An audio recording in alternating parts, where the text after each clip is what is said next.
Newborn baby सृष्टि का सबसे नाजुक, सबसे मासूम क्रिएशन है। बट कई कम्युनिटीज़ में सालों तक, सदियों तक ये एक प्रैक्टिस है जिसमें कि गुड़ती दी जाती है। गुड़ती क्या है कि घर का कोई बुजुर्ग, दादा नाना, वो आएंगे और अपने हाथों से बच्चे को शहद, चीनी, बादाम रोगन, कोई ऐसी चीज़ उसकी जीभ पे लगाएंगे। शहद 2 साल के नीचे कैन बी डेंजरस, बॉटुलिज्म हो सकता है। Baby can be killed because of botulism. किसी भी बच्चे के लिए जितना हम मसाज के बेनिफिट्स ढूंढने की कोशिश करते हैं वो होते नहीं हैं। कि जो आप शरीर पे यहाँ लगा रहे हैं वो आपकी हड्डियों में नहीं जाता है, इस बात से तो it is very very clear. नमस्कार। सेहतनामा में आज बात नवजात शिशुओं की देखरेख, उनकी केयर पर। लेकिन उससे पहले गुजारिश, सेहतनामा को सब्सक्राइब करना मत भूलेगा अगर सब्सक्राइब अभी तक नहीं किया है। और हमारे साथ पीडियाट्रिशियन डॉक्टर महेश हीरानंदानी जी एक बार फिर से मौजूद हैं, उनसे बात करते हैं। बहुत बहुत स्वागत डॉक्टर साहब। आज बच्चा पैदा होता ही नहीं है घर में कि नसीहतें जो हैं वो शुरू हो जाती हैं, दादी की, नानी की, ये करो, ये ना करो। आज उन पर बात करते हैं। तो सबसे पहले तो जब बच्चा पैदा होता है तो गुड़ती या घुट्टी जो फर्स्ट बच्चा पैदा होते ही देते हैं, शहद चटाया जाता है या और भी कई चीज़ें, कुछ सबके अलग अलग रिचुअल्स होते हैं, वो कितनी सही है? तो सबसे पहले तो मैं दर्शकों को ये बताना चाहूँगा कि न्यूबॉर्न बेबी होता क्या है क्या न्यूबॉर्न बेबी। न्यूबॉर्न बेबी सृष्टि का सबसे नाजुक, सबसे मासूम क्रिएशन है। और क्योंकि वो लाचार होता है, अपने माँ बाप और अपने केयर टेकर्स के ऊपर डिपेंडेंट होता है, तो इसलिए हम उसको नाजुक समझते हैं। और एज डॉक्टर हम चाहेंगे कि सब कुछ उसके साथ सही हो, इसीलिए होम डिलीवरीज से इंस्टीट्यूशनल डिलीवरीज, एक स्पेशलिटी न्यूनेटोलॉजी, न्यूबॉर्न एक्सपर्ट जो कि मैं हूँ, सेपरेटली क्रिएट की गई। पीडियाट्रिक्स चाइल्ड केयर से अलग। एक न्यूबॉर्न एक्सपर्ट सिर्फ 30 दिन तक के बच्चों को देखता है। दैट मीन्स एक ज़रूरत महसूस की गई कि इन बच्चों के लिए एक सेपरेट साइंस हो, सेपरेट साइंटिस्ट हो, सेपरेट डॉक्टर्स हों। तो ये है एक न्यूबॉर्न बेबी। और न्यूबॉर्न बेबी एक छोटा एडल्ट नहीं है। इंग्लिश में कहावत है, फिजियोलॉजिकली स्मॉल एडल्ट नहीं है, वो एक सेपरेट क्रिएशन है। और बॉडी अंग, बॉडी पार्ट्स सब कुछ सेम है एज एडल्ट, बट हर चीज़ इमेच्योर है, हर चीज़ नाजुक है। तो हैंडल विथ केयर, जैसे कि हम कहते हैं ग्लास के लिए हैंडल विथ केयर। इसमें बहुत सारी प्रैक्टिसेस हैं न्यूबॉर्न केयर की जो कि सदियों से चली आ रही हैं। कुछ ठीक हैं, कुछ हानिकारक हैं। एज डॉक्टर्स हमेशा सालों से, कई दशक हो गई, समझाते हुए लोगों को कि ये सही है, ये गलत है। गवर्नमेंट की तरफ से भी रिलीज़ होती रहती हैं जो जो चेंजेस गवर्नमेंट चाहती है न्यूबॉर्न केयर के लिए, आशा वर्कर्स के थ्रू, डॉक्टर्स के through, health care workers, multipurpose workers के थ्रू इन चीज़ों को जो है पॉपुलराइज करना है कि आप न्यूबॉर्न केयर किस तरीके से दें। आपने बात की गुड़ती की। गुड़ती क्या होती है? जैसे ही बच्चा पैदा होता है तो माना उसको क्या चाहिए? रोटी, कपड़ा और मकान। So what I mean is, सबसे पहली चीज़ उसको गर्माश चाहिए, जो कि उसको इमीडिएटली रुई में, कपड़ों में लपेट के दी जाती है जी। मकान क्या है? माँ की गोद, क्योंकि जो बेबी है सबसे ज़्यादा सिक्योर माँ की गोद में है। और फिर आ गया रोटी। घंटे भर में, जैसे ही बच्चा पैदा होता है, वैसे तो बच्चे को माँ का दूध एट बर्थ मिनटों में लगाया जाता है, माँ के पेट पे रख दिया जाता है और बच्चा अपने आप पता करता है कहाँ है, उसको सुगंध से पता पड़ जाता है और वो माँ की तरफ बढ़ता है और दूध लेना शुरू करता है। बट कई कम्युनिटीज़ में सालों तक, सदियों तक ये एक प्रैक्टिस है जिसमें कि गुड़ती दी जाती है। गुड़ती क्या है कि घर का कोई बुजुर्ग, दादा नाना, वो आएंगे और अपने हाथों से बच्चे को शहद, चीनी, बादाम रोगन, कोई ऐसी चीज उसकी जीभ पे लगाएंगे। अच्छा, कई बार अगर दादाजी को आने में 4 घंटे हो गए तो 4 घंटे तक बच्चे को कुछ नहीं दिया जाएगा। ये एक खतरनाक सिचुएशन है जिसमें कि बच्चे का ब्लड शुगर लो जा सकता है। यहां हम बात कर रहे हैं गोल्डन आवर फीडिंग की।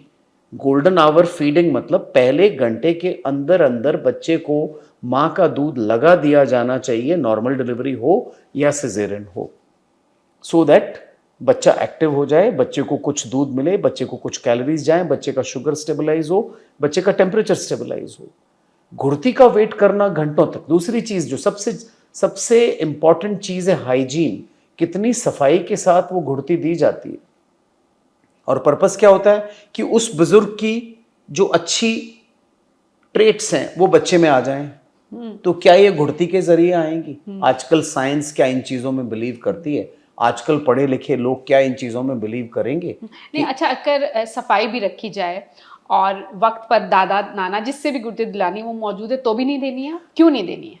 शहद 2 साल के नीचे कैन बी डेंजरस, बॉटुलिज्म हो सकता है, baby can be killed because of botulism.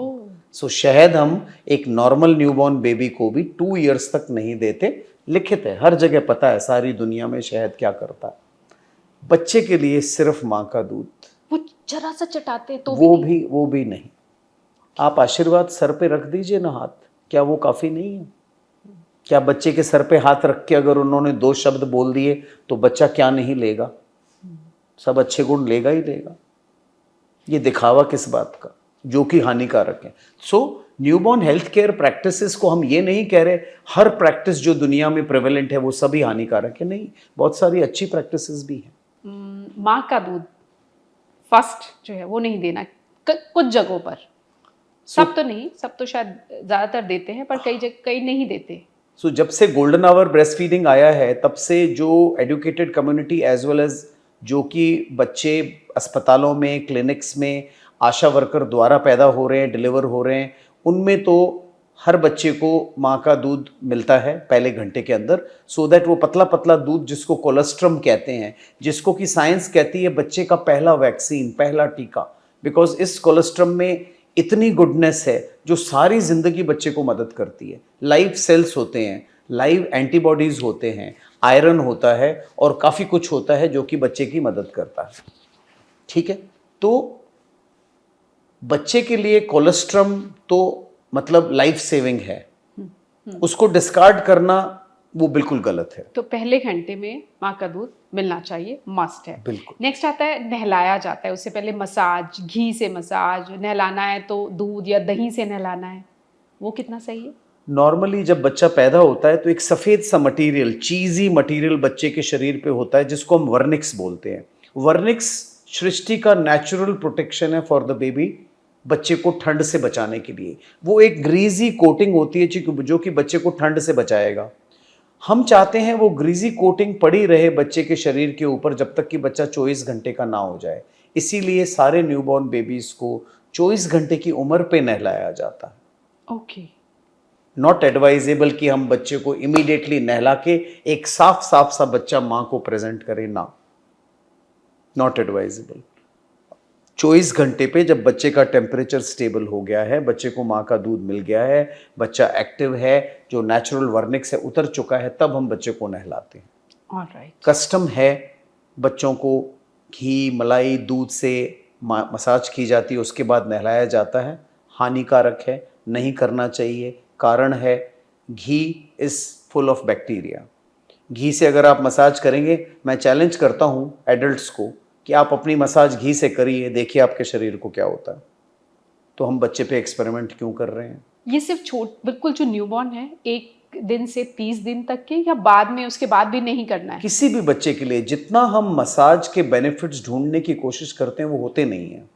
Massage करें या ना करें? की जा सकती है, but let's be gentle to the child. तो किसके साथ? जब हम एडल्ट्स, कौन नारियल के तेल के साथ या और फिर किसके साथ? घी, मलाई और दूध के साथ तो बिल्कुल नहीं, क्योंकि इन तीनों से करने से इसी बच्चे को हम आगे जाके मिल्क एलर्जी की तरफ धकेल रहे हैं। It's a known scientific fact. सिर्फ मसाज करने से या सिर्फ नहलाने से? सिर्फ मसाज से। वो क्योंकि मिल्क प्रोटीन चमड़ी के थ्रू एंटर होता है और एलर्जिक रेस्पॉन्सेस करता है। इसी बच्चे को आगे जाके जब भी गाय का दूध मिलेगा ये बच्चा प्रोन होगा मिल्क एलर्जी को। It's established scientific fact. मेरे पास अगर कोई बच्चा इस तरह के सिम्टम लेके आता है, मैंने सिर्फ एक ही सवाल पूछना है उससे, क्या इस बच्चे को दूध से नहलाया था, घी से मसाज की थी? मोस्ट ऑफ द टाइम जवाब सही वही मिलता है। तो फिर आइडियली आप क्या रिकमेंड सो करते हैं? Ideally mineral oils, coconut oil, उससे मसाज की जा सकती है, जेंटल मसाज की जा सकती है। पर वंस अगेन गर्मियों के मौसम में अगर आप मसाज करेंगे, क्या गर्मियों के मौसम में एडल्ट्स अपने चेहरों पे क्रीम लगाते हैं? क्यों नहीं लगाते? क्योंकि शरीर को नहीं ज़रूरत। हाँ, पर बच्चों की हड्डी मजबूत होगी इसलिए मसाज कराई जाती है, मालिश वाली So- बुलाई जाती है। सो ये भी मिथ है कि जो आप शरीर पे यहाँ लगा रहे हैं वो आपकी हड्डियों में नहीं जाता है। इस बात से तो it is very very clear कि हम शायद सवाल ही नहीं सर उठाए जाते हैं कि अच्छा ये मसाज हो रही है तो हो ही जा रही है। सवाल ही नहीं कभी उठाए जाते कि क्यों करवानी चाहिए और क्यों ये चीजें नहीं करवानी चाहिए, है ना? तो बेसिकली मेरा ओपिनियन ये है कि न्यूबॉर्न को छेड़ो ना ज़्यादा। न्यूबॉर्न को आपके प्यार की ज़रूरत है, आपके केयर की ज़रूरत है, आपके अटेंशन की ज़रूरत है। मैं माँ बाप को कहता हूँ, अरे बाबा मसाज में वक्त बर्बाद कर रहे हो, इससे अच्छा बच्चे से बात करिए ना। 2 दिन के बच्चे को भी सुनाई देता है कि आप क्या बोल रहे हैं। मसाज में इतना वक्त, और क्या आपने मसाज करते हुए बच्चे को देखा है जिस तरह मसाज की जा रही होती है? Very cruel. अगर वही मसाज वाली एक एडल्ट को इस तरीके से मसाज करके रुलाए तो आप बताएं क्या हो?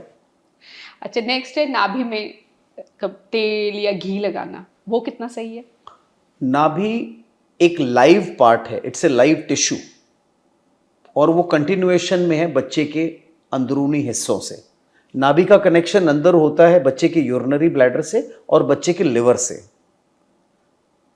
इंस्टीट्यूशनल डिलीवरी के बाद में नाभि की केयर को बहुत इंपॉर्टेंस दी गई है और नाभि को बिल्कुल साफ ब्लेड के साथ काटा जाता है और उसके बाद में एक क्लैंप लगाया जाता है और माँ बाप को बताया जाता है कि हर रोज़ आप इसको स्पिरिट एब्सोल्यूट अल्कोहल से क्लीन करेंगे। किसी भी किस्म की हल्दी या घी या कोई भी चीज़, कई कम्युनिटीज़ में इवन गोबर लगाया जाता है। और नाभि के इन्फेक्शन की वजह से नियोनेटल टेटनस नाम की बीमारी होती है जिसमें सर्वाइवल इज़ ऑलमोस्ट ब्लीक। अगर बच्चे को नियोनेटल टेटनस हो गया और ये टेटनस आता है, यही काउडंग लगाया, सफाई नहीं रखी नाभि की और बच्चे के अंदर घुसा, डेथ इज़ ऑलमोस्ट सर्टन। जान को खतरा है बच्चे की। क्यों करें हम ये सब चीज़ें? वाई नॉट चीज़ों को बिल्कुल सिंपल रखा जाए। किसी भी घाव को क्या आप गोबर लगाते हैं? क्या आप हल्दी लगाते हैं? घाव को कैसे साफ किया जाता है? घाव को साफ रखा जाता है, कोई भी एंटीसेप्टिक लगाएंगे, कवर रखेंगे, सेम इज रिक्वायर्ड। अब अगला काजल लगाया जाता है, आंखें, नजर जो है वो तेज हो जाएगी। सो ये भी एक मिथ है। आंखों के अंदर जब काजल लगा के बच्चे आते हैं तो माँ बाप इतना बदसूरत बना के लाते हैं बच्चों को, क्योंकि वो काजल हर जगह फैला होता है, सुरमा, काजल, कुछ भी, मतलब वो पूरे चेहरे पे फैला होता है। तो मैं कहता हूँ आपने जब इनको लगाया था, बच्चे को खूबसूरत बनाना चाहते थे, उसकी आंखों का रोश दिखाना चाहते थे और नज़र बचाना चाहते थे, पर ये तो काजल हर जगह है, आंख के अंदर भी आंख के बाहर। और ऐसा प्रूव हो चुका है कि काजल और सुरमा लगाने से बच्चे को चश्मा लगने के चांसेस बहुत बढ़ जाते हैं, और वो भी एस्टिग्मेटिज्म नाम का रिफ्रैक्टिव एरर होता है जो कि बड़ा डिफिकल्ट होता है ट्रीट करना। तो ये है ट्रुथ बिहाइंड काजल एंड सुरमा, वो भी नहीं लगता। Not required. अब ग्राइप वाटर, घुट्टी देना, न्यूबॉर्न बेबी को वैसे देखा जाए पहले 6 महीने माँ के दूध के अलावा हमने एक बूंद पानी भी नहीं देना, क्योंकि पानी को भी हम केमिकल मानते हैं। भूल जाइए कोई और दवा को, पानी प्लेन वाटर भी नहीं देना, नॉट ए ड्रॉप, सादा पानी भी नहीं, जरूरत ही नहीं है। बिल्कुल नहीं। जो आएगा बच्चे को माँ के जरिए आएगा। तो हम मदर को कहते हैं आपने पानी 20 से 22 ग्लास पीना है, अपनी खुराक अच्छी रखनी है, अपना आयरन कैल्शियम लेना है, और बच्चे को सब कुछ मिल जाएगा। विटामिन डी की कमी की वजह से हर बच्चे को दुनिया के vitamin D right from birth दिया जाता है और वो हम पूरा 1 साल देते हैं। इसके अलावा कोई भी चीज़ पानी को मिलाकर बच्चे के लिए एक केमिकल है, वो हानिकारक है। भूल जाइए जन्म घुट्टी, ग्राइप वाटर एंड बोनसन को।